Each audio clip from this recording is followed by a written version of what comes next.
GJJ over 50, episode 16. Today again in the KAMPFKUNSTSCHULE Düsseldorf with my very good friend Adrian. Pienka. Cool. So, today, as usual, we have a bonus tip at the end of the day, the end of the video. Why should you watch my episode? I believe that I can make you Jiu-Jitsu better and I can make you last longer in the sport, which is super important since I'm going to be turning 52 really soon. Cool. So today we're going to talk about the principles of a headlock escape. And principles apply to every technique you're going to learn. So if you learn the techniques, you can only solve one problem. But if you learn the principles of the technique, you'll be able to solve 1,000 problems.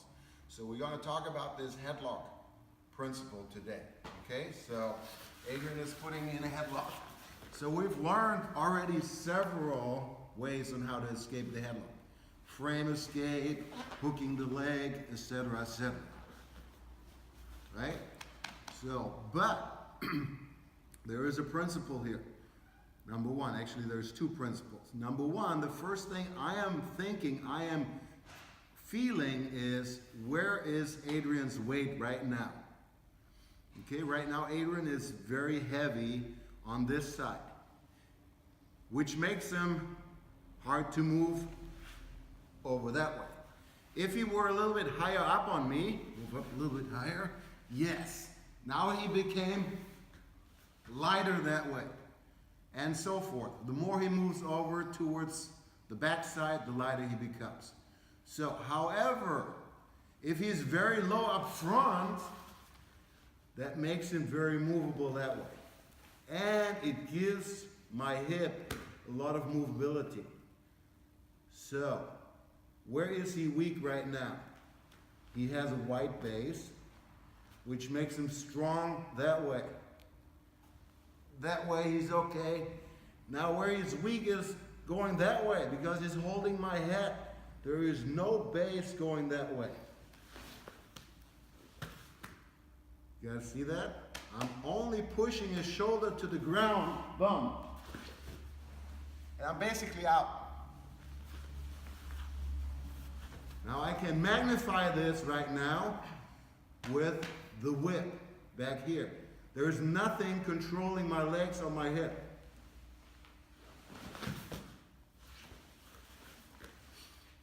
That magnification of energy, the stronger he holds on to it, the more energy I have to put into it, or the better of an angle I have to get.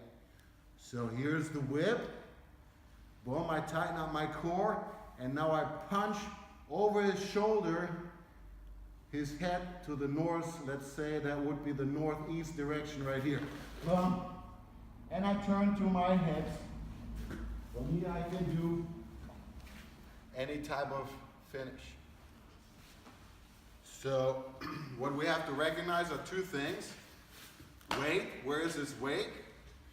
And what part of my body is movable? And what part of my body can I create the most energy from? In this case, it comes out of my lower part, legs, torso. Okay? Watch this one more time.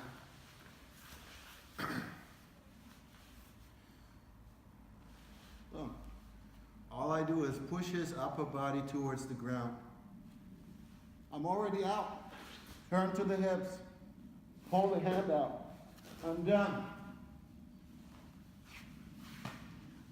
To magnify it, we're going to whip it. I'm going to show it one time by myself. We're here. I'm going to do my whip. Boom. Tighten the core. Reach. Get to my knees. Once I'm on my knees, I'm out. Okay? If at any given time I feel during the transition, maybe he feels the whip coming, he moves his weight on top of me a little bit, immediately I gotta change to the back side. Okay, so the frame escapes, the hooking escapes are all great, they're amazing, But bottom line, what happens is that we eventually have to turn to our knees. Okay? And I make that easier with moving his body forward right here. And I'm up. Boom. Principle number one, feel the weight. Where is it located on your body? Where is he weak? What's movable on your body? Where can you create? How can you create the most energy out of your body? All right? Awareness of where his weak point is, where his weak base is. That's where we want to go. Cool?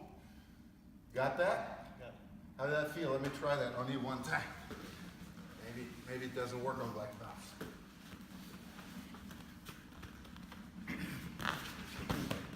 Go again. Wait. Go again. Wasn't ready.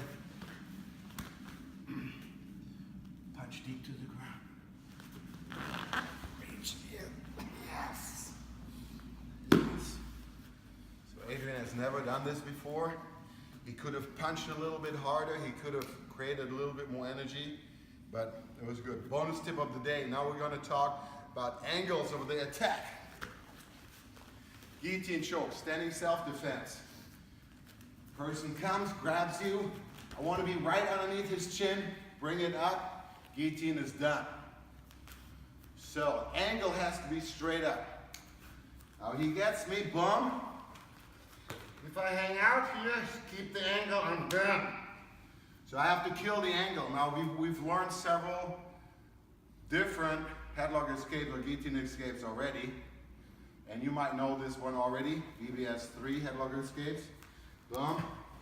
But again, the underlying principle of killing the angle. I killed the angle. And you can kill the angles in many different other attacks also. And there is no more effectivity of the summation. One more time. Adrian wants to come straight up to finish it. Done. Now, if I cannot grab the wrist anymore, it's already too deep. It's done. My last resort right now. Push away, duck the head, I'm out. Thank you very much, my friend. Adrian is going to host Zach next week. Zach Cunningham from the Academy.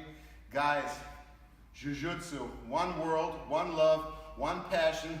You guys got to make friends all over the world because we will have a better world through Jiu-Jitsu. I love all you guys. Thank you very much. Guido Jenniges out.